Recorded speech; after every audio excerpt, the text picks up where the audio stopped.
बिहार लोक सेवा आयोग बीपीएससी की 70वीं प्रारंभिक परीक्षा को लेकर विवाद बढ़ता जा रहा है और इस पर अभ्यर्थियों ने अब सत्याग्रह शुरू कर दिया है। छात्रों का आरोप है कि परीक्षा में कई अनियमितताएं हुई हैं, इसलिए उन्होंने बीपीएससी से परीक्षा रद्द करने और फिर से आयोजित करने की मांग की है।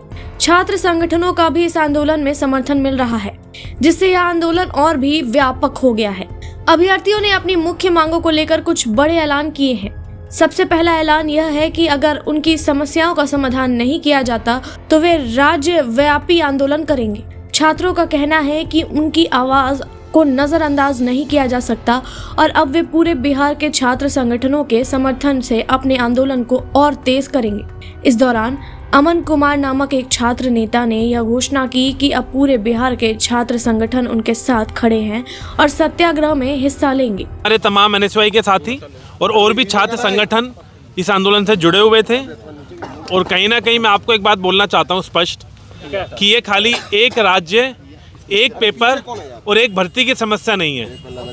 कुछ सालों से केंद्र सरकार का और राज्य सरकारों का, ये कई सारे राज्य सरकारों को मैं बोल रहा हूँ, और केंद्र सरकार का कॉमन पैटर्न बन गया है। या तो भर्ती निकलेगी नहीं, आप देश में बेरोजगारी देख रहे हैं, और भर्ती निकलेगी तो भर्ती में जो धांधली सामने आएगी। आप लोगों ने नीट का एग्ज़ाम भी देखा, तमाम एग्ज़ाम देखे कि या तो भर्ती निकलेगी नहीं, निकलेगी तो उसमें धांधली सामने आ जाएगी। पहले छात्रों को डर लगता था रिजल्ट आने से पहले, रिजल्ट आएगा, क्या रैंक रहेगी, क्या रहेगी। आज छात्रों को डर लगता है जिस दिन एग्ज़ाम होता है, कि पता लगे छात्रों ने सालों साल मेहनत करके वो एग्ज़ाम देने का प्रयास करा और एग्ज़ाम से एक दिन पहले, 2 दिन पहले वो एग्ज़ाम कैंसिल ना हो जाए, और अगर कैंसिल नहीं होगा तो एग्ज़ाम के बाद पता लगता है वो खुलेआम पेपर टेलीग्राम पर, व्हाट्सएप पर, फेसबुक पर, ट्विटर पर खुलेआम बेचा जाता है, वो धांधली पाई जाती है। अब और छात्र संगठनों से भी मेरी बातचीत हुई है, आज मैं यहाँ छात्रों से भी मिला हूँ। अभी आगाज़ पटना से लेकर हम पूरे देश भर में लेकर जाएंगे, और हो सकता है कि पटना के अंदर तो चुनावी समय है तो ज़्यादा कुछ सियासत करने लग गए हैं लोग, लेकिन ये आंदोलन अब रुकेगा नहीं और ये सियासत से दूर एक आंदोलन है। पूरे देश भर में बोला जाता है कि सबसे युवा देश भारत देश है। सुप्रीम कोर्ट, तमाम न्यायपालिका, तमाम सरकारें ये तो तय कर देती हैं कि हम क्या पहनेंगे, क्या खाएंगे, लेकिन जब छात्रों की बात आती है, उनकी नौकरी की बात आती है, उनके पेपर लीक की समस्या की बात आती है, तो किनारा कर देती हैं और मुंह फेर लेती हैं। अभी तक जो आंदोलन की मैंने खुद वीडियो देखी, मेरी रूह कांप उठती थी वीडियो को देखकर कि तमाम लाठियां, तमाम बंदूकें लेकर हमारे जो छात्र थे उन पर आक्रमण हुआ। अभी तक तो इस प्रदेश के मुख्यमंत्री को और देश के गृह मंत्री को पटना आ जाना चाहिए था और देश भर के छात्रों से माफ़ी मांगनी चाहिए थी। और ये खाली पटना के छात्र नहीं है, वो खाली पटना के छात्र नहीं है। आज मुझे पता कल मुझे जब परसों निमंत्रण मिला कि हम एक छात्र पंचायत का भी यहाँ पे आगाज़ हुआ है, तो मैंने निर्णय लिया कि सबसे पहले मैं छात्र पंचायत को जाके समर्थन दूंगा और देश भर के छात्रों से भी अपील करूंगा कि अब हमें खड़ा होना पड़ेगा और गांधीवादी तरीके से। मैंने भी आज ये निर्णय लिया है कि यहाँ मैं 1.5-2 घंटे का मौन व्रत रखूंगा, और ये मौन देश के छात्रों को समर्पित है, पटना के, बिहार के छात्रों को समर्पित है, कि जब तक अब हमारे छात्रों की आवाज़ नहीं सुनी जाएगी। दूसरा बड़ा ऐलान यह है कि छात्र बिहार बंद का समर्थन करेंगे और इसके लिए सक्रिय रूप से सहयोग करेंगे। पूर्णिया के सांसद पप्पू यादव ने भी 12 जनवरी को बिहार बंद का आह्वान किया है और उनका कहना है कि व्यापारियों को भी इस बंद को सफल बनाने में सहयोग करना चाहिए। छात्रों का कहना है कि अगर सरकार उनकी मांगों को गंभीरता से नहीं लेती तो आंदोलन और तेज किया जाएगा। मुद्दा है कि हर परिस्थिति में हम लोग